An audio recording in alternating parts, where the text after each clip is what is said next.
Nous voici de retour dans notre mini-application et maintenant nous allons attaquer la partie vraiment fun, à savoir afficher les résultats ici dans cette zone à droite.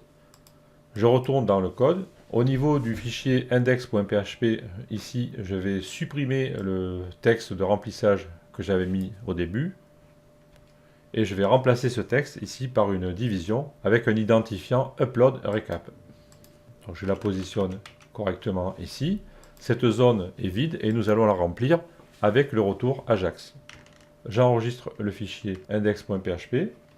Ensuite, comme vous l'avez deviné, je vais rajouter dans mon fichier JavaScript une déclaration concernant cet élément que je viens de rajouter afin de pouvoir le manipuler plus facilement ensuite. Je l'appelle upload recap et je cible l'élément qui a l'identifiant upload recap. Maintenant, je vais me positionner au niveau de l'examen de ma réponse Ajax. Donc c'est ici, je vous rappelle que j'avais replié le code lorsque j'avais voulu vérifier l'indentation de mon code. Donc je le redéplie ici. Et au niveau du traitement de la réponse Ajax, à la place du console log ici, je vais introduire un nouveau bloc de code comme ceci. Je vais parcourir mon objet parsed response avec une boucle for each.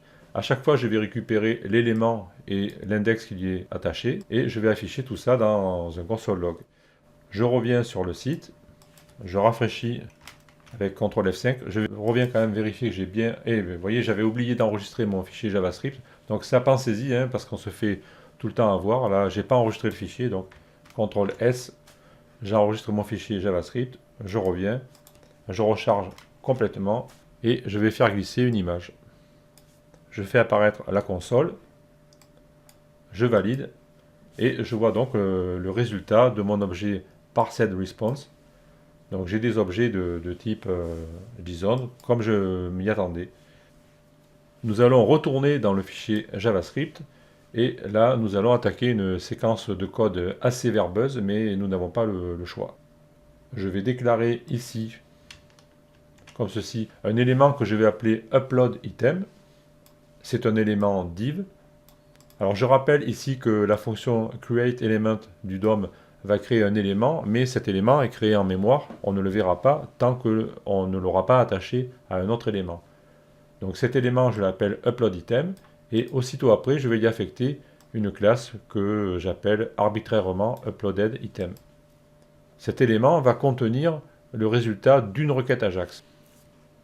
Je vais faire un peu de place ici à l'intérieur de ma boucle for, car je vais avoir pas mal de code à rajouter. Je peux supprimer ces deux console log et je vais créer une nouvelle variable ici que je vais appeler field detail. Cette variable sera utilisée pour chaque élément de notre réponse Ajax. Ensuite, nous allons réagir en fonction du type de champ que nous récoltons.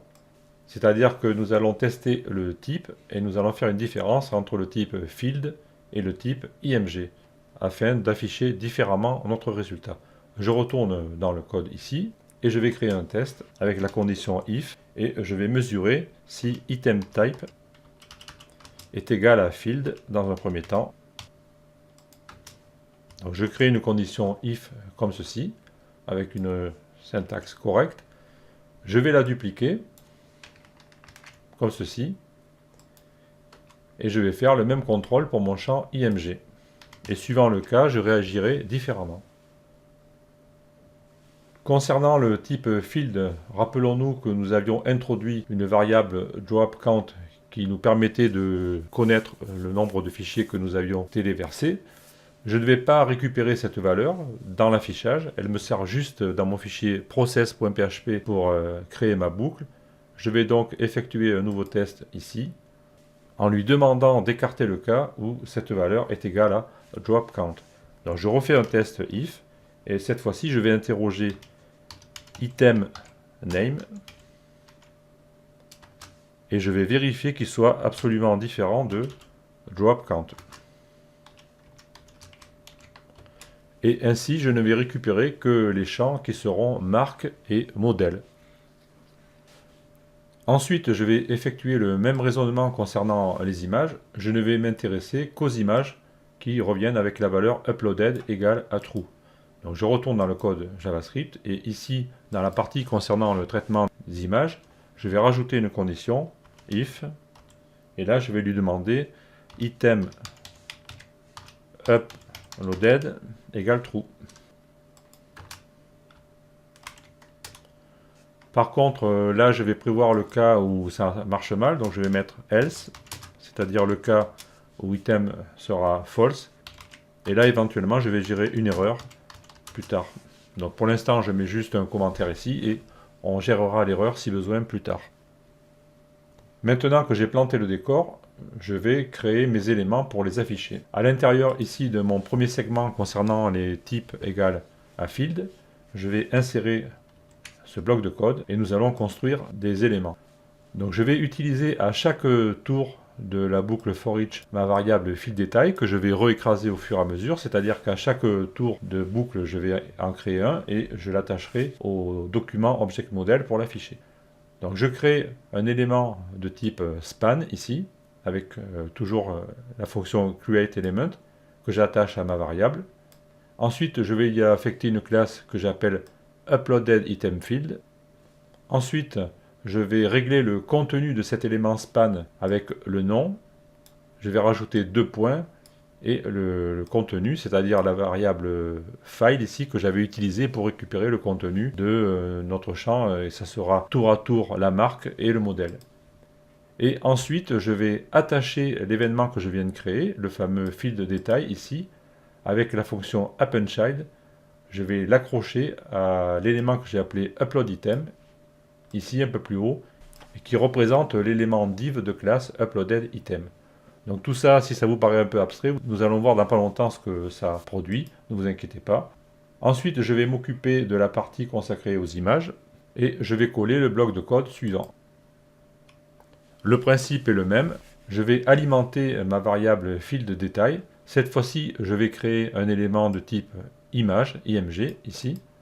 Je vais y affecter une classe arbitraire que je vais appeler uploadedImg. Au passage, je vais rajouter une classe de Bootstrap qui s'appelle IMGFluid pour éviter que mon image explose la mise en page éventuellement.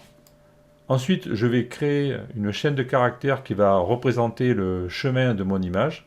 Donc je vais la stocker dans le dossier image et je vais lui donner le nom que j'ai créé, rappelez-vous, dans mon fichier process.php. Ici, j'avais créé, alors je vais le retrouver ici, dans la variable file, j'ai créé artificiellement un nouveau nom de fichier que je retourne dans ma réponse Ajax. Et c'est ce nom de fichier que je vais utiliser pour créer ici l'attribut src de mon image.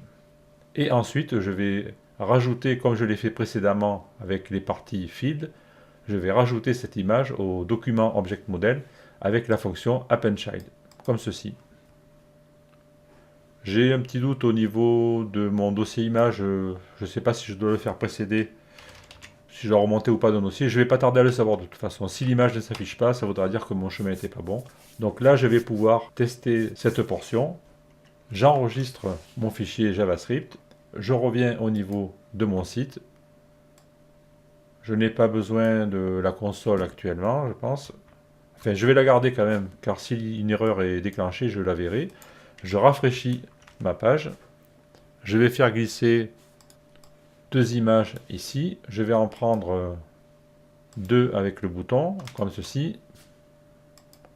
Maintenant, je croise les doigts et je valide. Et donc, j'ai une erreur. Référence error, assignment to undeclared variable field détail. Apparemment, il a un problème avec la variable field de détail. Donc, soit c'est une erreur de déclaration, soit je l'ai mal orthographié quelque part. Donc, il me dit que j'ai une erreur à la ligne 61.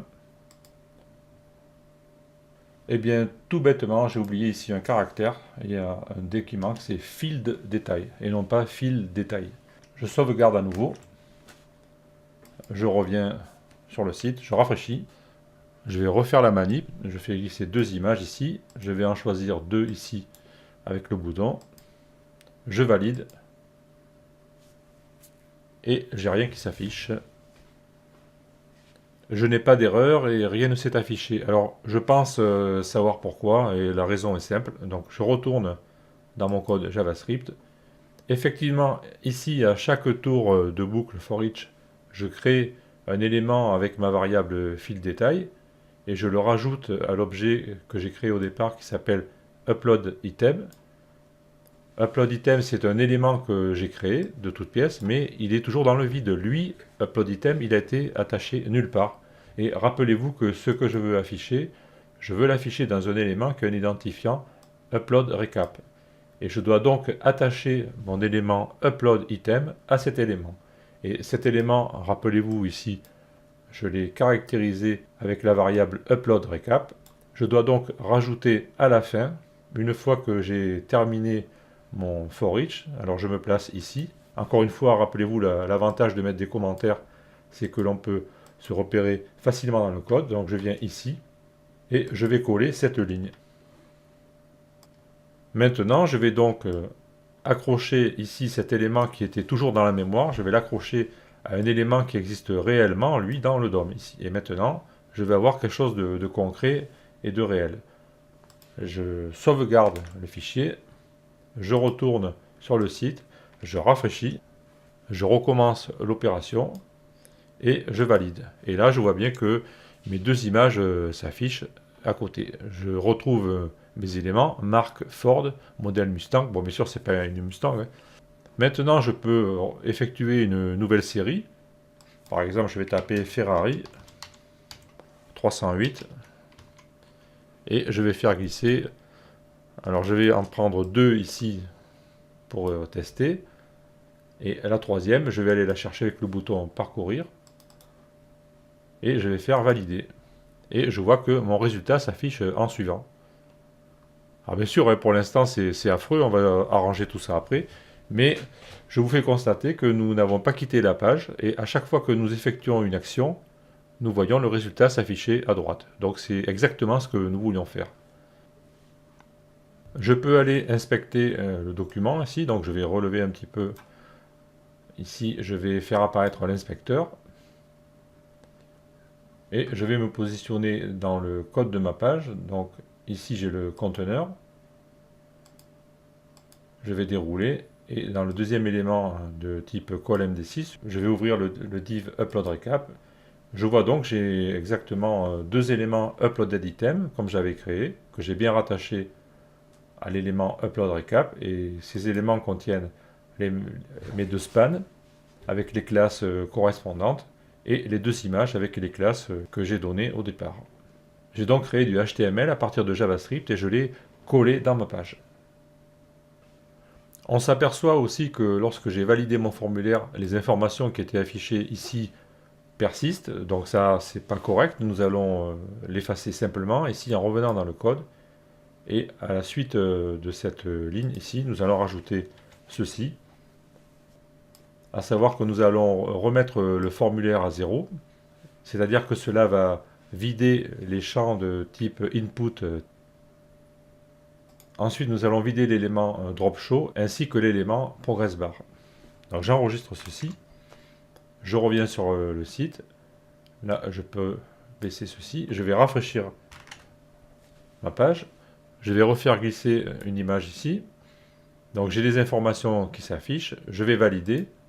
Et lorsque la progression est terminée, alors bien sûr là c'est allé très vite, les images ont un poids très faible et nous sommes sur un serveur local, mais j'ai effacé les informations. Alors bien sûr mon formulaire ici ne se réinitialise pas parce que rappelez-vous que j'avais ajouté au départ des valeurs ici pour m'éviter de les saisir, mais si je n'avais rien mis, par exemple si j'efface ici les valeurs que j'avais prévues et que j'enregistre, je vais recharger ici. Et maintenant, si je tape la marque, donc là je vais taper Peugeot, je tape 403 Colombo, et je vais faire glisser deux images. Je vais donc valider. Le résultat s'affiche à droite, et ici mon formulaire a été vidé, et je peux continuer une saisie différente. Comme ceci. Voilà, à chaque fois, je vais compléter ma zone à droite et je vais libérer mon formulaire pour une nouvelle saisie. Au passage ici, étant donné que je vois bien les images, j'en déduis que le chemin ici que j'avais prévu est correct. Bon, souvent on a une confusion car le fichier lui-même il est dans un sous-dossier. Je vous rappelle ici, je vais faire réapparaître la sidebar. Notre fichier JavaScript, il est ici dans un dossier JS. Mais lorsqu'il est exécuté, il est chargé dans notre fichier index.php qui lui est à la racine. Donc le dossier image, on n'a pas besoin de remonter de niveau. Alors souvent on se mélange un peu les pinceaux. Bon, c'est pas grave, hein, c'est soit ça marche, soit ça marche pas. Si ça marche pas, vous modifiez le chemin jusqu'à que ça marche. Souvent on résout les problèmes comme ça. Au niveau de la présentation, comme on a dit, c'est pas Jojo, donc on va modifier ça au niveau du CSS. Donc je retourne dans l'éditeur de code, je vais me positionner sur le fichier style.css et je vais coller un bout de code que j'ai préparé, comme ceci. Ce code va concerner l'affichage de nos résultats. Alors là, je vais détailler très rapidement. Encore une fois, ce n'est pas un tuto fondamental sur le CSS. Je suppose que vous avez déjà des bases en la matière. Donc le span ici de classe uploaded item, on va le faire flotter à gauche, on va lui donner une marge, etc. hein, ça c'est classique. Au niveau de cet élément upload item, donc, qui, je vous le rappelle, contient la réponse d'une action Ajax complète, nous allons lui donner une bordure inférieure, ici de 2 pixels, pour séparer les éléments. Et je vais donner cette bordure à tous, sauf au dernier, d'où la présence de ce commutateur ici, last of type. Ensuite, au niveau des champs contenus dans la réponse, je vais leur donner un display block, etc., des marges adéquates. Ici, au passage, je m'aperçois que mon copier-coller ne s'est pas déroulé correctement, donc voilà, je vais compléter ici. Donc voilà le style que je rajoute. Je vous laisse éventuellement mettre en pause et l'examiner. Mais c'est un style absolument classique, hein, il n'y a rien d'original. J'enregistre le fichier style.css, je reviens sur le site, je vais rafraîchir. Je vais refaire une saisie, je vais rester avec Colombo. Au passage, je vous montre peut-être une astuce, bon, je pense que vous devez la connaître, mais lorsque vous remplissez des champs de formulaire, vous pouvez passer d'un champ à l'autre avec la touche tabulation, comme ceci. Et si des valeurs ont déjà été saisies, et si elles sont en mémoire dans le champ, il suffit de faire Alt et touche vers le bas, et vous les accédez. Ensuite, vous pouvez dérouler, etc. avec la touche flèche vers le bas. Et lorsque vous trouvez une valeur qui vous convient, vous pouvez appuyer sur la touche Tab pour la rentrer dans le champ. Voilà.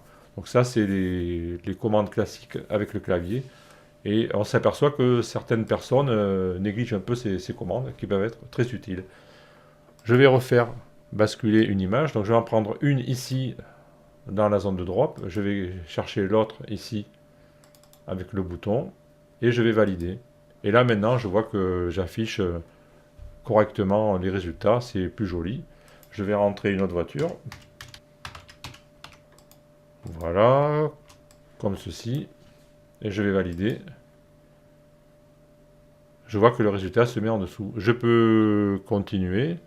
Je vais mettre une Lamborghini, allez. Rêvons un petit peu.